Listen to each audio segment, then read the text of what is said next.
आज का दिन जो 5 जनवरी है, हक़ खुद इरादियत और मकबूजा कश्मीर पर अक़वाम मुत्तहिदा की करारदादों की याद दहानी का दिन है। हर साल 5 जनवरी मकबूजा कश्मीर के हक़ खुद इरादियत के दिन के तौर पर मनाया जाता है। जनवरी 1949 में अक़वाम मुत्तहिदा ने करारदाद जो है वो मंजूर की, जो कि मकबूजा कश्मीर में आज़ादाना और मुनसिफाना इस्तिस्वाब राय के हवाले से थी। हर साल इस दिन को मनाने का मकसद आलमी बरादरी को ये याद दिलाना है कि कश्मीर पर उनकी जो जिम्मेदारी थी वो उसको नज़रअंदाज कर रहे हैं। बिल्कुल, अक़वाम मुत्तहिदा को 74 साल हो गए लेकिन उन वादों पर अमल नहीं हो पाया। जो जुल्म कश्मीरियों पर ढाया गया और जिस तरीके से उन्होंने सफ़र किया, लेकिन एहतजाज अपना नहीं रोका। आवाज़ उनकी हर गुजरते लम्हे के साथ हमें ना और बुलंद होती दिखाई दी है। भले भारत ने पूरी कोशिश की है। इस वक्त बैनुल-अक़वामी अमूर के माहिर हैं सैयद मोहम्मद अली, जो कि इस वक्त हमारे साथ मौजूद हैं। अस्सलाम वालेकुम मोहम्मद अली साहब, बहुत शुक्रिया आपके वक्त का। मोहम्मद अली साहब, पहला सवाल मेरा आपसे वही है जो कि हम लोग तकरीबन हर साल करते हैं कि आखिर वो वक्त कब आएगा कि जब कश्मीरियों को उनका हक़ खुद इरादियत मिल जाएगा। जब ये करारदादें मौजूद हैं और इन पर अमल दरामद आज तक कोई करवा ना पाया, हो ना पाया, इसके पीछे क्या वजूहात हैं? बहुत शुक्रिया जी। देखिए, जो दुनिया का आलमी निज़ाम है जो कि दूसरी जंग अज़ीम के बाद 1945 में मुरतब हुआ, उसके 3 बुनियादी और अहम तरीन जो सतून हैं, उसमें एक अक़वाम मुत्तहिदा है, आलमी क़वानीन है और उसके साथ ही साथ जो है इंसानी हकूक़ का जो सिस्टम है। तो बुनियादी तौर पे ये इस निज़ाम को अगर देखा जाए तो इसका जो सबसे इम्पोर्टेंट फोरम है वो अक़वाम मुत्तहिदा है। इसलिए आप जानते हैं कि पाकिस्तान की जो पोजीशन है मसले कश्मीर के हवाले से, वो हमेशा से उसूली रही है कि अक़वाम मुत्तहिदा ने ही ये जंग बंदी पाकिस्तान और भारत के दरमियान करवाई थी, जिसके नतीजे में ये करारदाद पास हुई थी जिसका आज हम दिन मना रहे हैं और जिसका मकसद ये है कि न सिर्फ आलमी बरादरी बल्कि खुसूसन अक़वाम मुत्तहिदा को अपनी ये जिम्मेदारी याद कराई जाए कि अक़वाम मुत्तहिदा की जिस कमीशन ने ये फैसला किया था कि कश्मीरियों की आज़ादी और खुद मुख्तारी का जो हक है वो एक पीसफुल और इस्तिस्वाब राय के ज़रिए से उनको मिलना चाहिए।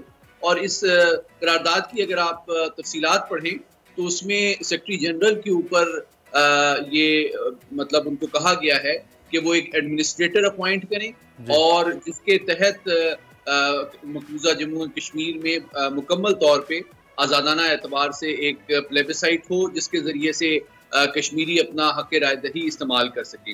अलबत्ता क्योंकि 75 साल से, जिस तरह आपने खुद भी कहा, भारत ने हालांकि ये मसला कश्मीर का अक़वाम मुत्तहिदा में भारत खुद लेके गया था, उनको डिनाई किया है, लेकिन इस दिन के जरिए से पाकिस्तान, पाकिस्तानी और कश्मीरी पूरी दुनिया में जो है वो अक़वाम मुत्तहिदा को ये याद दहानी कराते हैं कि उनकी जो जिम्मेदारी है कश्मीरियों के हवाले से वो पूरी करना बहुत ज़रूरी है अगर इस खित्ते में देरपा अमन को कायम रखना है। सही। अच्छा, लेकिन सैयद मोहम्मद अली साहब, ये तकरीबन एक ही दौर में 2 मसाइल ऐसे, एक फ़लस्तीन का और दूसरा कश्मीर का, ये तब से ही ये सिचुएशन है। अक़वाम मुत्तहिदा वहाँ भी नाकाम रहा, यहाँ भी नाकाम रहा।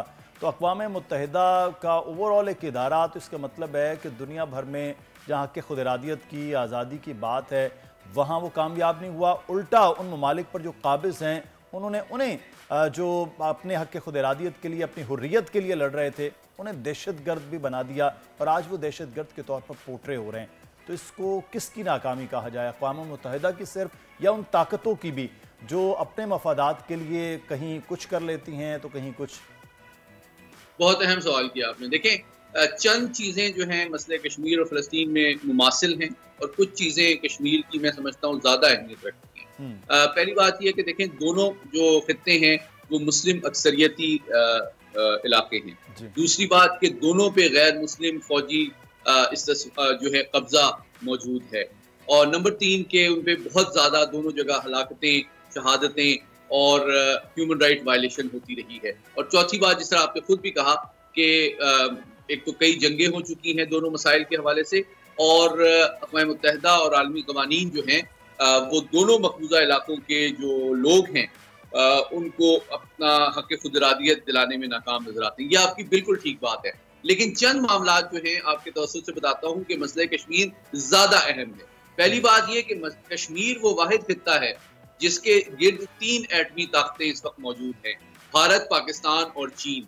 तो यहाँ पे जो अब न्यूक्लियराइज्ड एनवायरनमेंट में जंग का खतरा है, वो मैं समझता हूँ सिर्फ इस खित्ते को नहीं बल्कि आलमी अमन के लिए एक बहुत बड़ा एक रिस्क है। इसलिए बहुत ज्यादा जरूरी है कि इसको हल किया जाए। अच्छा, इसमें मोहम्मद अली साहब एक चीज़ ये भी है कि अब तो वक्त भी काफ़ी बदल गया है। अब तो वो 74 साल पहले वाली बात भी नहीं है, इवन के 20 साल पहले वाली बात भी नहीं। हम 5th जनरेशन वॉर अब हमारे सामने है और डिजिटलाइज हो चुका है सब कुछ। एक क्लिक पर हर चीज़ है, दुनिया से आप कुछ छुपा नहीं सकते, किसी की आंखों में धूल नहीं झोंक सकते। भारत जो कुछ सिखों के साथ कर रहा है वो पूरी दुनिया देख रही है, यहाँ तक कि आलमी ताकतों में मौजूद है अमेरिका भी और कनाडा भी, वो भी इस हवाले से बात कर रहे हैं कि खुफिया एजेंसी उनकी काम करती है और वो कत्ल में मुलव्विस हैं वहाँ पर सिखों के। तो जब इतना चेहरा इनका बेनकाब हो चुका है तो फिर तो इन प्लेटफॉर्म्स की क्रेडिबिलिटी भी क्वेश्चन मार्क है कि वो इस तरह के एक मुल्क के बारे में कुछ कर ही नहीं पा रहे। जी बिल्कुल, आप सही कह रही हैं, मैं आपसे मुत्तफिक हूँ। 3 पहलू में कुछ ही बता देता हूँ। पहली बात यह है कि देखें, जिस तरह मैंने कहा कि 3 एटमी ताकतें इस खित्ते के गिर्द मौजूद हैं, तो यहाँ पे जो है आलमी अमन के हवाले से ये मामला जो है बहुत बड़ा खतरा है और इसलिए इसके देरपा और पुरअमन हल के लिए बहुत जरूरी है कि इसको फौरी तौर पर किया जाए। दूसरा पहलू जो ये है कि जिस तरह आपने कहा, बतदरीज भारत की जो सोच है, जो नजरिया है, जो जुल्म सितम है और पूरी दुनिया में दहशतगर्दी को फैलाने की जो पॉलिसी है वो दुनिया के सामने बेनकाब हो रही है और बतदरीज जो मगरबी ताकतें जो कि उसको इत्तेहादी और हलीफ समझती थी, वो भी ज्यादा हकीकत पसंदाना अंदाज में भारत को समझ रही हैं। तो मैं तवक्को करता हूँ बदलते हुए आलमी निज़ाम और इंफॉर्मेशन वॉरफेयर का जो दौर है उसके जरिए से, आपके जरिए से, मीडिया के जरिए से, हमारे मुहक्किकीन और जो हमारा डायस्पोरा है पाकिस्तानी और कश्मीरी, उनके जरिए से आज हम ज्यादा काबिल हैं कि ज्यादा मुअस्सर अंदाज में कश्मीरियों के हक और उनकी जो आवाज है वो पूरी दुनिया तक पहुंचा सकें और आलमी बरादरी पे ये वाजे कर सकें कि ये मसले इंशाल्लाह। मोहम्मद अली साहब, हमारी भी यही कोशिश है और हम तो मरते दम तक बात ही करते रहेंगे जब तक कश्मीरियों को हक खुद इरादियत नहीं मिल जाता। ज़ाहिर है कश्मीर हमारा हिस्सा था, है और रहेगा। बहुत शुक्रिया, आपने अपना कीमती वक्त हमें दिया, से हमें आगाह किया। सब्सक्राइब करें और बेल दबाएं ताकि कोई खबर रह न जाए।